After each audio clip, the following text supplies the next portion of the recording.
From the National Press Club in Washington, D.C., this is Rewind. This week, the need to fund entrepreneurial growth as a way of helping America's economic recovery was the focus of a gathering of business experts.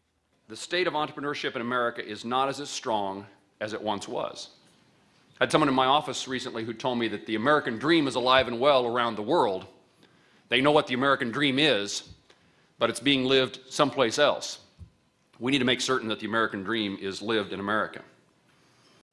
Results from a recent Quinnipiac University poll on gun control were released, and they show that Americans' views on the issue are often based on where they live.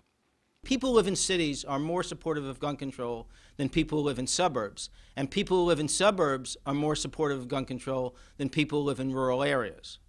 At a newsmaker, former Interior Secretary Bruce Babbitt said that while the country pursues energy development, it's losing sight of the importance of preserving public lands. Americans expect their public lands to supply more energy for today. But they also expect more parks, wilderness, and open space for tomorrow. And that balance between development and land conservation is not being maintained.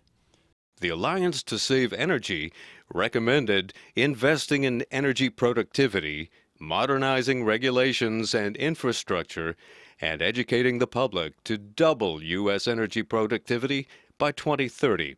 What this 2030 report sets out is an achievable, attainable, doable both from the technology standpoint, from the product standpoint, and from the political standpoint. An intergovernmental organization released a study illustrating how the law has failed to meet women's demands for justice in third world countries.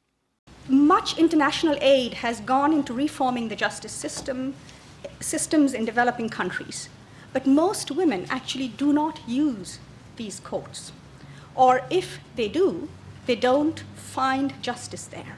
From the National Press Club, where news happens, this is Rewind. I'm Phil Cordes.